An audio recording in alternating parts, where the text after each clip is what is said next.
Resumen de noticias del Comité de Solidaridad Latinoamericana en Mendoza. Casos de COVID-19 en América Latina superan a los de Europa, con Brasil, Perú, Chile y México a la cabeza. Brasil. Stop Bolsonaro. Protestas en Brasil y en más de 20 países contra el presidente Jair Bolsonaro. Colombia. Asesinan a otros 8 líderes sociales en 2 días. Además, continúan las protestas en Bogotá por violaciones de una niña indígena por parte de militares. Venezuela. Nicolás Maduro da la noticia de que expulsa a la embajadora de la Unión Europea tras las nuevas sanciones contra venezolanos.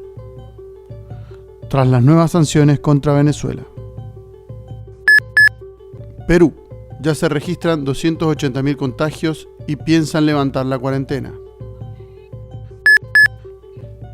Bolivia. Sanitarios bolivianos a huelga por desatención gubernamental.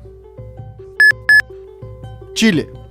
Acusan a carabineros de ocultamiento de información en casos de violencia policial.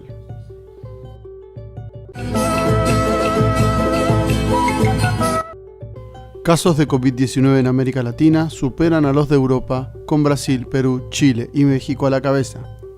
Los casos de coronavirus en América Latina subieron y colocaron a la región como la segunda más afectada por la pandemia después de América del Norte. Los casos aumentaron con Brasil, con más de la mitad de los contagios y de las muertes. Si bien la tasa general de mortalidad se ha aplanado en las últimas semanas, expertos en salud han expresado su preocupación por un número récord de casos nuevos en países como Estados Unidos, India y Brasil, así como por rebrotes en partes de Asia.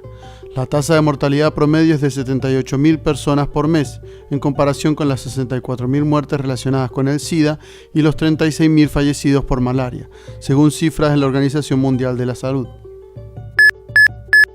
Brasil. Stop Bolsonaro. Protestas en Brasil y en más de 20 países contra el presidente. El grito Stop Bolsonaro resonó en redes sociales y calles de una veintena de países contra el presidente Jair Bolsonaro por las amenazas que representa para la democracia en Brasil y su negligente conducta ante el COVID-19. La iniciativa de mujeres brasileñas residentes en Europa se produjo en 60 ciudades que adhirieron al llamado Día Mundial Stop Bolsonaro. Promovido en Brasil por movimientos sociales como los Sin Techos, MST, y la Central Unitaria de Trabajadores, CUT, la protesta internacional tuvo un fuerte apoyo de partidos como el de Trabajadores, PT, y el Comunista de Brasil.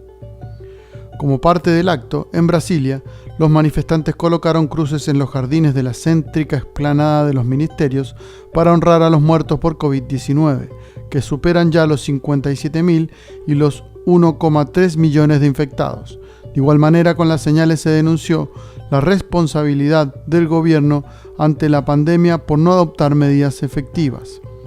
En los actos también se hicieron denuncias sobre la situación de los hospitales con exceso de capacidad, las víctimas de la atención médica, se llamó a la lucha contra el fascismo, el neoliberalismo, el racismo, el machismo, la LGBT-fobia, el genocidio de los indígenas y la destrucción del medio ambiente.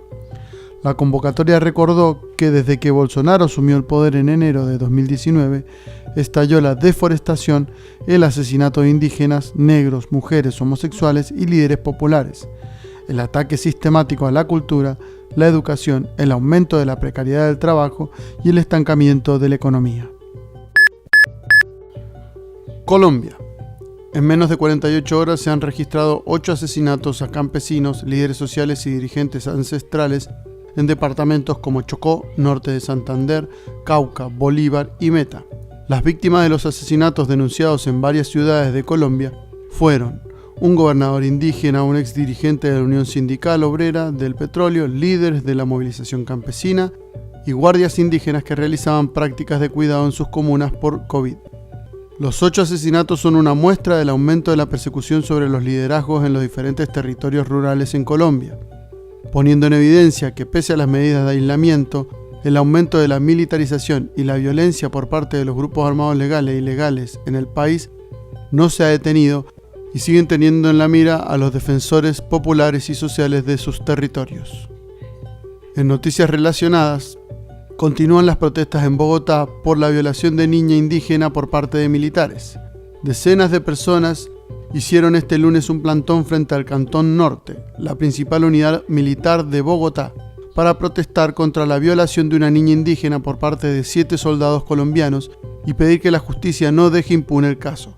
El país fue sacudido el pasado miércoles por la revelación de que una niña de 12 años del pueblo indígena Embera Chamí fue violada el fin de semana anterior por 7 militares del batallón de artillería San Mateo en el caserío de Santa Cecilia, en el departamento de Risaralda. Nunca más el rastro de su violencia en nuestros cuerpos. Las indígenas importan y los seres nos violan, decían entre muchas pancartas enarboladas por los manifestantes. Es necesario, decía una manifestante, crear conciencia de que no podemos seguir viviendo en un país donde no se respeta nada.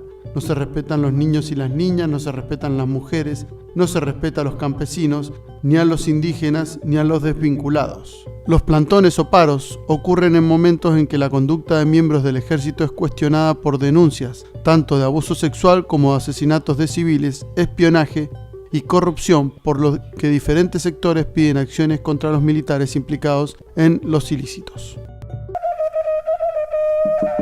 Resumen informativo. Para desalambrar las fronteras. Desalambrando el cerco mediático.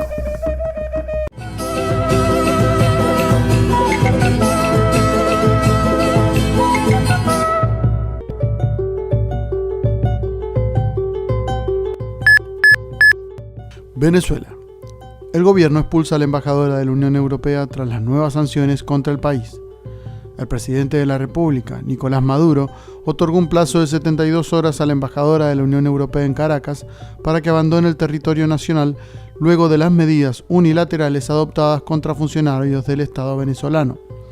Durante la entrega del Premio Nacional de Periodismo, Simón Bolívar puntualizó que las restricciones impuestas contra 11 funcionarios venezolanos, entre ellos miembros de la Asamblea Nacional Constituyente, de la Asamblea Nacional y del Tribunal Supremo de Justicia, atentan contra quienes defienden la Constitución venezolana y actúan en contra de los designios de Estados Unidos.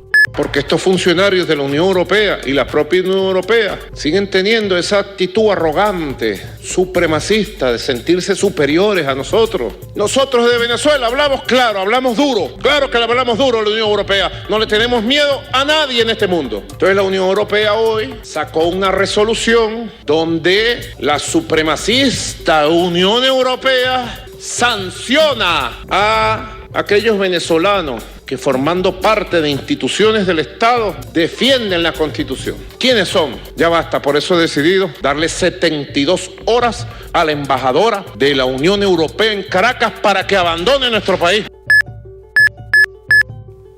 Perú. Ya se registraron 280.000 contagios y se levanta la cuarentena. El Ministerio de Salud de Perú informó que se elevó a 280.000 el número de casos positivos de COVID-19 en el país. El Poder Ejecutivo publicó el decreto supremo que establece la cuarentena focalizada en algunas regiones. Entre las medidas restrictivas que se mantienen a nivel nacional, destacan el cierre de fronteras y la prohibición de eventos de asistencia masiva como fiestas y conciertos. El gobierno amplió el estado de emergencia desde el 1 hasta el 31 de julio, con cuarentena focalizada que levanta el aislamiento social, la obligatoriedad de mantenerse en casa, en todo el país, con excepción de las ciudades mencionadas. Con excepción de algunas ciudades. Bolivia. Sanitarios bolivianos a huelga por desatención gubernamental. La Federación de Trabajadores en Salud Pública de Cochabamba anunció que iniciará un paro de 24 horas a partir del 7 de julio, si el gobierno local no cumple con la dotación de material de bioseguridad para luchar contra el COVID-19 y con los bonos de sus sueldos. Los afiliados también pidieron a la Confederación Sindical de Trabajadores en Salud de Bolivia que exija al gobierno nacional de facto la declaración del estado de desastre sanitario, por la falta de recursos humanos, equipos de protección y centros de aislamiento que son de vital urgencia para contrarrestar esta pandemia del coronavirus. El sector aglutina a más de 3.000 médicos, enfermeras y trabajadores manuales que desempeñan funciones en las 16 provincias del departamento boliviano, en los hospitales o centros de atención sanitaria fundamentales para la lucha contra la pandemia. En otras noticias, hubieron múltiples repercusiones sociales y políticas por la muerte de Silvia Lazarte, quien fuera presidente de la Asamblea Constituyente, órgano en el que se redactó la actual Constitución Política del Estado Plurinacional Boliviano. La noticia fue confirmada, entre otros, por el expresidente Evo Morales en su cuenta de Twitter, evosmoralesaimá, @evospueblos. Nos ha dejado Silvia Lazarte, hermana entrañable que alentó con su espíritu revolucionario la construcción de una Bolivia diversa culturalmente y más justa, como militante y presidenta de la Asamblea Constituyente. Mis condolencias a su familia y al pueblo boliviano, expresó el mandatario en la cuenta de la red social. Chile. Acusan a carabineros de ocultar información en caso de violencia policial. Amnistía Internacional publicó hoy nuevas evidencias que muestran que el teniente coronel, identificado con el código G-3 de las Fuerzas Especiales de Carabineros, habría utilizado su escopeta de manera abusiva contra manifestantes en múltiples escenarios y días durante las protestas de finales del 2019 en Chile. Carabineros intentó ocultar la presencia de este oficial de alto rango durante el operativo en el que el estudiante Gustavo Gatica quedó ciego de sus dos ojos. Erika Guevara Rosas, directora para las Américas de Amnistía Internacional, afirmó que es inaceptable que los mandos de Carabineros toleraran que oficiales de alto rango como G3 hicieran uso indebido de su arma de forma repetida, al no tomar medidas concretas para impedir que este subprefecto y, por ende, sus subordinados siguieran operando sin apego a los protocolos internos y a la normativa internacional. Los mandos de Carabineros propiciaron uno de los episodios más lamentables de la historia chilena reciente, donde Gustavo Gatica, de apenas 21 años, quedó ciego por disparos de balines de goma y metal mientras participaba en una protesta. Además, la representante de Amnistía en América sostuvo: es todavía más alarmante que Carabineros haya pretendido ocultar la presencia de G3 en el escenario donde Gustavo Gatica quedó gravemente lesionado, pues ni siquiera se tomó su declaración en el sumario sobre el caso, a pesar de que era uno de los mandos a cargo del operativo y que disparó 170 cartuchos de 12 balines, cada uno ese mismo día. En lugar de proteger a la población, parecieran estar protegiéndose a sí mismos, dijo Erika Guevara Rosas.